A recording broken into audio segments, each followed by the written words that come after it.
Hello बच्चों, एक और नया क्वेश्चन लेके आए हैं बायनोमियल डिस्ट्रीब्यूशन से जुलाई 2023 फॉर 3 मार्क्स। ठीक है बच्चा, तो ये जो क्वेश्चन है ना, ये आपके एक्सरसाइज जो है 8.1, इसमें एक एक्सरसाइज है, उसमें उससे पहले जस्ट दिया हुआ है सॉल्व एग्जाम्पल्स में। ठीक है, तो क्वेश्चन कुछ ऐसा है बेटा कि 10 अंडे हैं। ठीक है, 10 अंडे हैं, हमें ड्रॉ करने हैं। अब 10 अंडे निकालने हैं कहीं से। ठीक है, जहाँ भी अंडे का लॉट होगा उसमें से 10% डिफेक्टिव है। कितने? 10%। ठीक है, तो हमें प्रोबेबिलिटी निकालनी है कि हमें एटलीस्ट 1 एग डिफेक्टिव मिलेगा। ठीक है, probability that at least 1 egg is defective.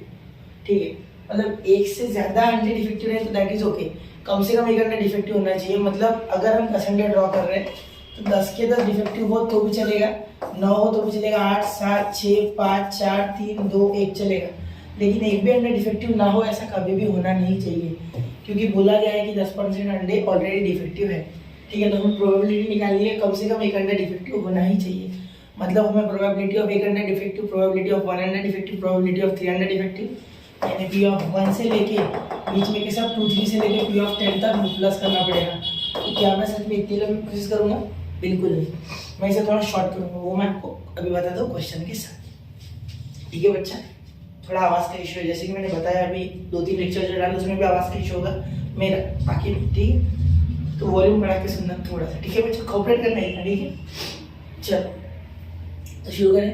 10x are drawn successfully with replacement from a lot containing 10% defective x। Okay बच्चा, तो ये देखो, therefore let x be the number of defective x। ठीक है, या x रिप्रेजेंट भी बोल सकते। ठीक है, डिफेक्टिव x। ठीक है, देयरफॉर x follows, या ऐसा कर सकते हैं एक shortcut, x belongs to b, x belongs to b और b आपका n कॉमा p। ठीक है, यहाँ x n जो है वो आपका कितना है, n आपका कितने अंडे हैं यहाँ अंडे आपको n लेना पड़ेगा 10, क्योंकि 10x are drawn, 10x are drawn मतलब 10 आपका। ठीक है, और यहाँ पी प्रोबेबिलिटी है ना, तो पी कहाँ लिखो मैं, चलो पी यहाँ निकाल लेते पहले। ठीक है, पी लिख लेता हूँ पहले। ठीक है बच्चा, लिख लेता हूँ। देखो ये बहुत ही आसान है निकालना। देखो 10% एक डिफेक्टिव है, दैट्स मीन्स दैट 10 by 100 में लिख सकता हूँ। This means 0 0 get cancel, therefore we have 1 by 10। कितना? 1 by 10। ठीक है, क्यों निकालना कुछ मुश्किल नहीं। ठीक है, क्यों तो आराम से निकल जाएगा, तो क्यों भी यहाँ निकाल लेता हूँ, इससे उधर कर लेता हूँ। ठीक है, चलो ये पूरी कहानी इस तरफ लिख लेता हूँ। चलो क्लियर, तो यहाँ 1 by 10 आ गया पी, यहाँ 1 by 10 लिख देते, फिर क्यू। ठीक, चलो क्यू, तो क्यू 1 by 1 माइनस पी, क्योंकि फेल्योर ये सक्सेस प्लस फेल्योर ये सक्सेस होता है। पता नहीं, इतना तो आप सीख गए होंगे, मैंने 2-4 लेक्चर में बताया। सक्सेस एक मिनट, और ये फेल्योर क्या होता है। ठीक है बच्चा, is this okay? Is this okay? Okay sir, ठीक है। 1 minus 1 by 10 that is बेटा 9। ओके, चल, is this clear? Is this clear? Yes, this is clear. Okay बच्चा, ठीक है, चले आगे।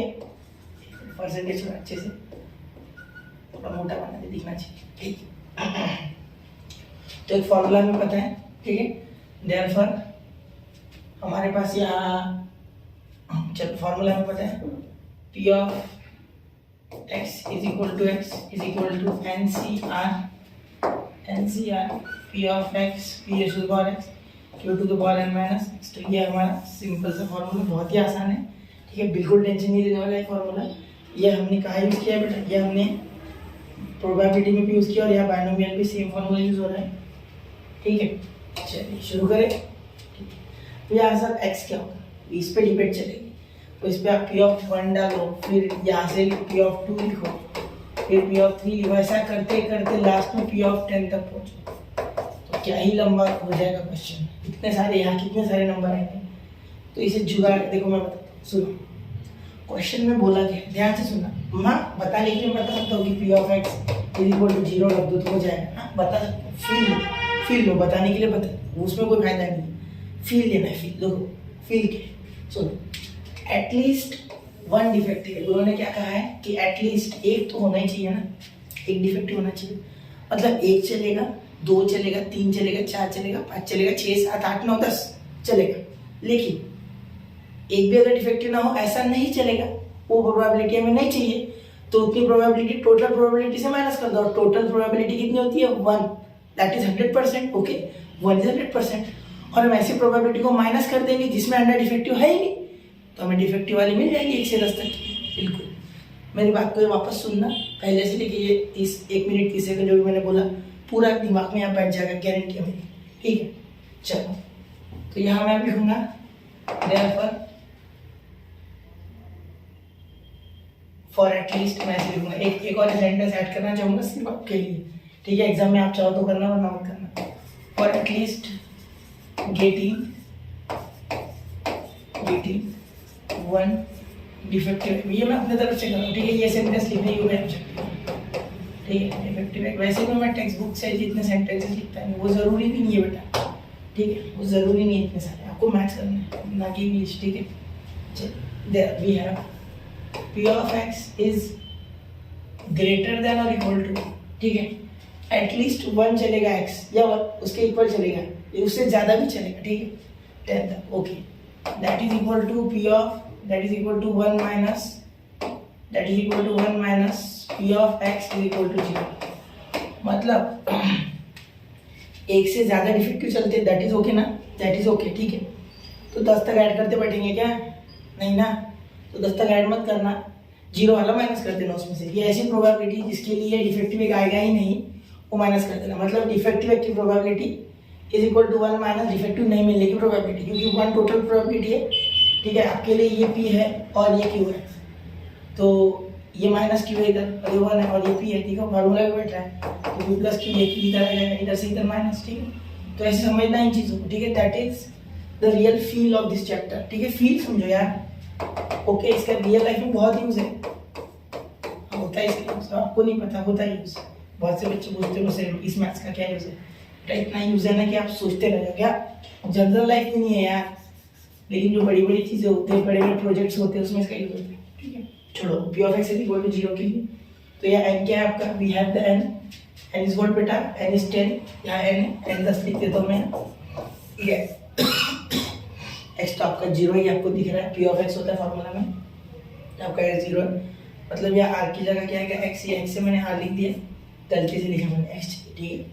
चलिए तो क्या हो जाएगा, 10c0, ओके 10c0, ठीक है। p to the power 0 q 10 माइनस 0, ओके बच्चा। तो यहाँ मैं इसे सॉल्व कर रहा हूँ, देखिए 1 माइनस 10 से 0 यानी 1, हमेशा याद रखना अगर बेस पे 0 हो, यहाँ कुछ भी हो 10 लाख भी हो तो आंसर हमेशा 1 आएगा। इसी का भी पावर 0 दैट इज 1, ठीक है। p का पावर 0 यानी 1, q का power 10 minus 1, what is q बच्चा, q is 9/10, q is 9/10, okay q is 9/10, okay बच्चा। इसका पावर क्या है 10, ओके सर, ठीक है। चलिए तो यहाँ 1 माइनस 9 का पावर 10 टू द पावर 10 का पावर 10 इज इक्वल टू, मेरी बात सुनना, क्या आएगा 10 का पावर 10 माइनस 9 का पावर 10 अपॉन, यहाँ हो जाएगा बेटा 10 का पावर 10, और यही आपकी प्रोबेबिलिटी है यहाँ, ठीक है। ऐसे ही छोड़ देना इसे, मैं तो बोलता हूँ यहाँ छोड़ सकते थे, तो यही आपका P of x, बहुत सॉल्व नहीं करना इसको, कितना 10 का पावर 10 कितना हो जाएगा सोचो खुद, ठीक है। तो P of x greater than और इक्वल टू 1 की आपकी प्रोबेबिलिटी ये है, ठीक। या भी छोड़े तो चलेगा, तो लास्ट में लिख लेना the probability that there is at least 1 defective egg is, आगे ये लिख देना, ठीक है। नोट कीजिए बच्चा 1 2 3। आशा करता हूँ कि मैं आपको फील दे पाया। 3 मार्क्स के आया हुआ क्वेश्चन है जुलाई 2023 में। मिलते हैं अगले लेक्चर में एक नए क्वेश्चन के साथ 3 मार्क्स वाले। जय हिंद, जय भारत।